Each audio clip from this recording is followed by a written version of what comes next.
I had gone to Mississippi State for 3 years and then wanted to go to the journalism school at the University of Missouri. And I went to Columbia for only one semester. And we didn't, I wasn't doing as well there in making the money I had to stay alive with, so I was going to pull out of there. I did not get a degree from Missouri.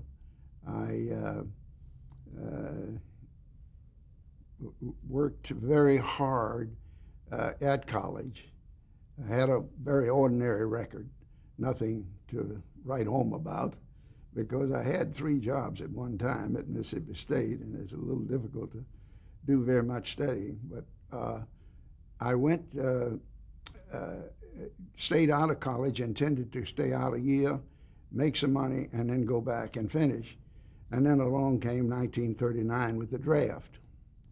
And I was about the 3rd one pulled out of that fishbowl by Franklin Roosevelt with a number, and I had to go hustling to get into the service, because if I didn't, I was going to be drafted and I would be I was not in college.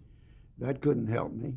Nothing could help me. I was about 21 years old and physically fit, and I was going to be drafted and sent to Camp Shelby to be in the infantry, and I didn't want that. So I went to New Orleans and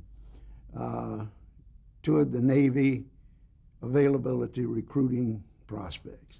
And they decided that that the best thing at that time would be for me to, I wanted to be commissioned as an officer in public relation, or what was the news part of it, but there were no vacancies then. So they decided the best thing for me to do was to get in aviation. There was a program called V5, which was flying, and they were very anxious for aviators. This was following the order of Franklin Roosevelt for 50,000 airplanes. You may recall that great speech.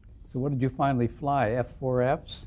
No, I flew flying boats for the entire war. The PBYs? PBYs, PBMs, OS-2Us, and I was never off of floats after I got through primary and instrument training in Corpus Christi. When were you discharged from the Navy? 1946 in February, when the war was over. I went in about 9 months before the war began, and got out about 6 months. Well, actually, I was through at Christmas time, but I had enough leave accumulated that the separation reads, I think, February of 1946.